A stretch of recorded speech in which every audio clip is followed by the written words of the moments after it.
you, how are you?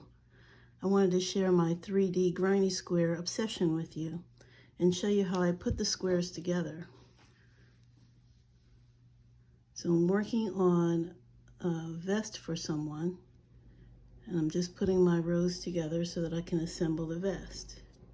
So they start off like these 3D flowers, which I love, and the nightmare's on the back because I have to put all these, weave in all my ends.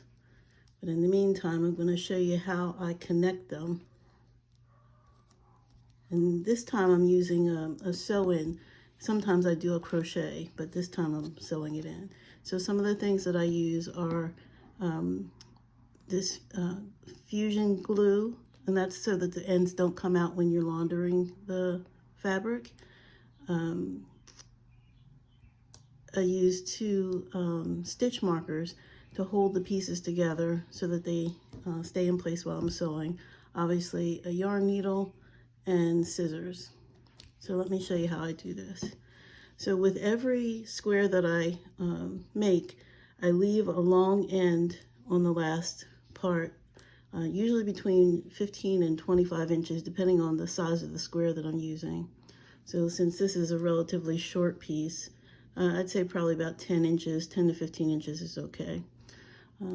So the other thing that I do is I use the tail as my connecting for each square. So when I go to the next square, the tail is going to be on the other end so that when I flip it, the tail is ready for the next square. So let me show you what I mean. So this tail is going to sew here, and then when I flip it, this tail will be ready for the next square. Make sense? Okay, so the first thing I'm going to do is put the two squares together so that I can start stitching them together. And this is just to hold them in place. Because it is a granny square and they're both the same on each granny square, makes it a lot easier because I can go stitch for stitch as I'm putting it together. So the next thing I want to do is get my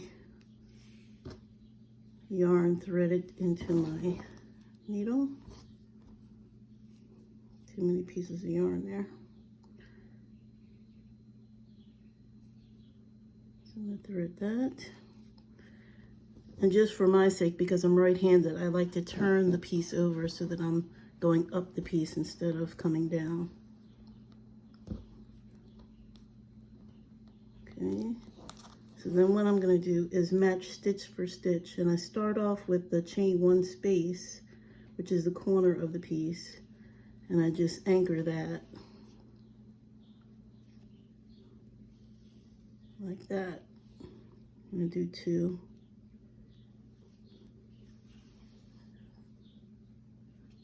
That gives you a nice stable corner.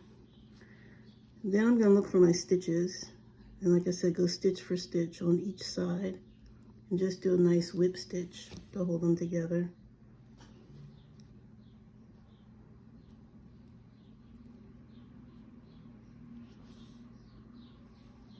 If it's not exact, don't worry about it, because in the end, they're pretty close. And then you can kind of readjust yourself when you get to the chain one space of the next area. And then find the stitch again, the first and the first. And the second and the second. And then again, the chain one space in each one. Like I said, sometimes it's not exact. I think I might have missed one, but we will correct it. Okay.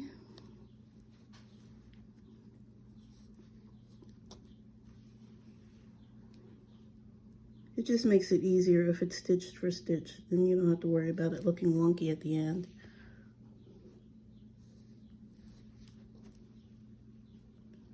Now we have a rhythm going here.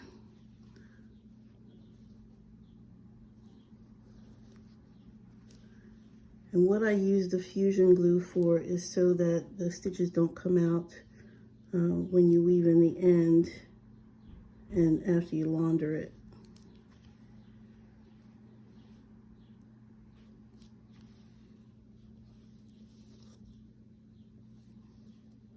And this is just my method. Like I said, sometimes I like to crochet the pieces together.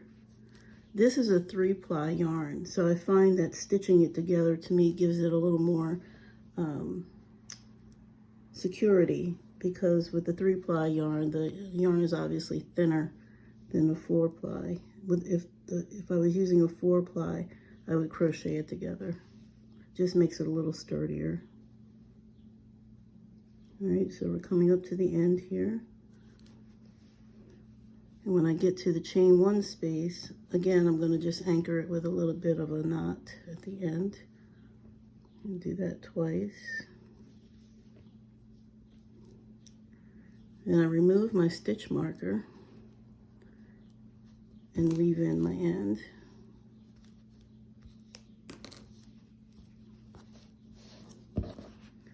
The other thing I do is I do a little extra anchor, just so that it's a little more flat, so that when I connect the other sides together, they're relatively straight.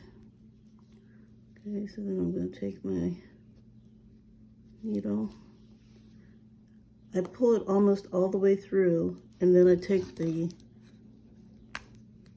fusion glue and I put a little dab so that when I pull it through, it's going to put glue on the piece that's being pulled through.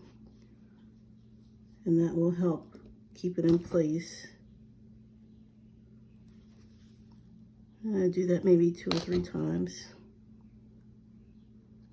And that way you don't have to worry about loose ends when you wash it.